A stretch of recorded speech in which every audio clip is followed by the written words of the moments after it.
안녕하세요. 한동훈 전 위원장이 윤석열 대통령이 오찬을 하자라는 것을 거절을 했습니다. 지금 보도에 따르면 윤석열 대통령이 19일 날, 지난 금요일이죠. 금요일 날, 이제 비서실장을 통해 가지고 월요일 날 좀 식사를 하자, 아마 이런 제안을 했던 것 같고, 그것에 대해서 이제 한동훈 전 위원장이 좀 건강이 안 좋기 때문에 어렵다, 이렇게 거절을 했다, 이런 보도가 나왔습니다.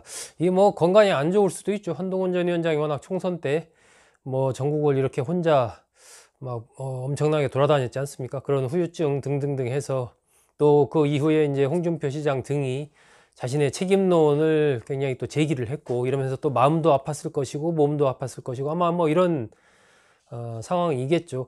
그렇다 하더라도 대통령이 좀 보자, 비대위원들 같이 고생하고 했으니까 밥 한번 하자, 뭐 이렇게 했는데 건강상의 이유로 어렵다라고 이렇게 완곡하게 거절 의사를 밝혔다라는 부분은 여권의 권력구도, 특히 윤석열 대통령과 한동훈 전 위원장의 관계가 그동안에 많이 얘기가 나왔던 것처럼, 과거에 검찰에 있을 때처럼, 또 집권 초기 대통령과 법무장관으로 일할 때처럼 그런 관계는 확실히 아니구나 라는 것을 좀 다시 한번 분명하게 보여주는 것이 아닌가, 이렇게 좀 판단이 됩니다. 최근에 이제 한동훈 전 위원장이 자신의 페이스북에 글을 올려서 국민의 어떤 생각, 이런 것들을 얘기하는 것은 배신이 아니라 그건 용기다 라고 얘기를 했습니다. 국민 편에 서겠다라는 그런 얘기였고, 그것은 다르게 보면은 대통령실, 윤석열 대통령의 여러 가지 잘못, 이런 것에 대해서 이제 나는 얘기를 좀 했던 것이고, 그런 것이 잘 안 받아들여지고 기타 등등 이래서 결국 총선에서 패배한 것 아니냐, 뭐 내심 이런 또 맥락을 그 말 속에 담고 있지 않나 하는 생각이 듭니다.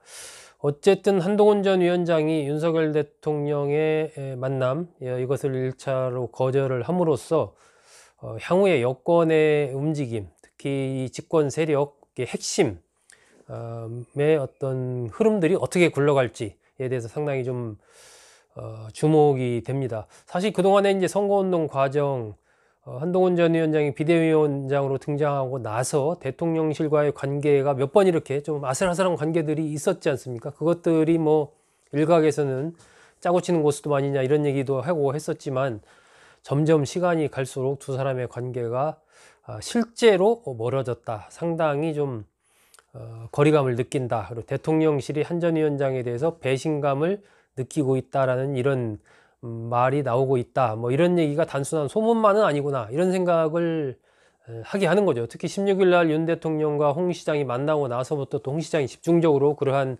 배신자 뭐 얘기, 이런 것들을 한 것이 결국은 홍 시장과 윤 대통령이 그런 부분에서 의기투합한 것 아니냐, 또 이렇게 볼 수 있는 측면이 있는 겁니다.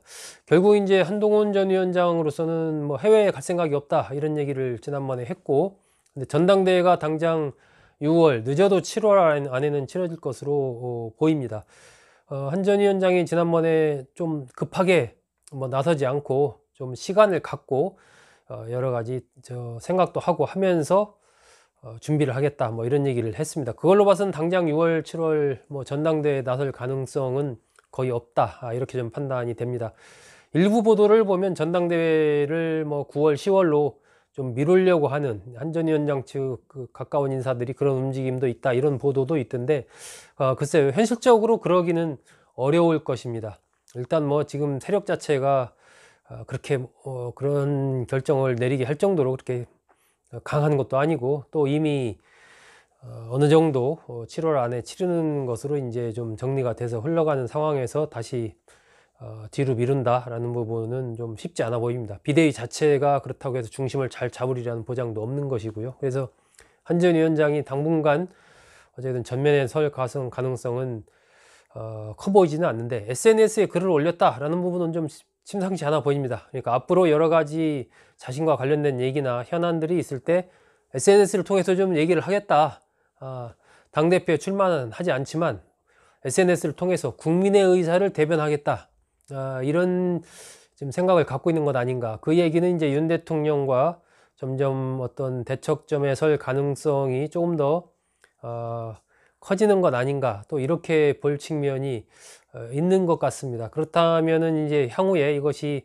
이준석 대표, 홍준표 시장, 또 한동훈 전 위원장, 윤석열 대통령, 이러한 어떤 이 관계가, 이들의 관계가 상당히 복잡하게 좀 얽혀 들어갈 가능성이 좀 있지 않나. 그리고 그런 부분들이 윤 대통령으로서는 저는 어떤 경우든 간에 좀 이렇게 두루두루 다 이렇게 포용을 가야 되는, 뭐 이재명 대표뿐만이 아니라 특히 여권 안에 다양한 목소리들을 하나로 잘 용광로처럼 용해시켜서 끌고 가야 되는 것이 지금 시점인데, 한동훈 전 위원장과의 그런 관계 회복이라고 할까요? 이런 부분들을 좀 빨리 잘 만들어야 되지 않을까 하는 생각이 듭니다. 일단 뭐 이런 식으로 제안을 했고 거절했고 이런 것들이 이제 언론에 자꾸 나오고, 이러한 것은 여전히 어떤 측면에서 보면 여권 내의 이 좀 정리, 여권 내부의 정리도 아직 제대로 좀 안 되고 있다, 이렇게 좀 판단이 되고, 향후에 한동훈, 윤석열, 한동훈, 또 두 사람의 관계가 어떻게 될 것인가도 상당히 좀 우리가 지켜봐야 될 그러한 대목이 아닌가 싶습니다. 네, 잘 들어주셔서 고맙습니다.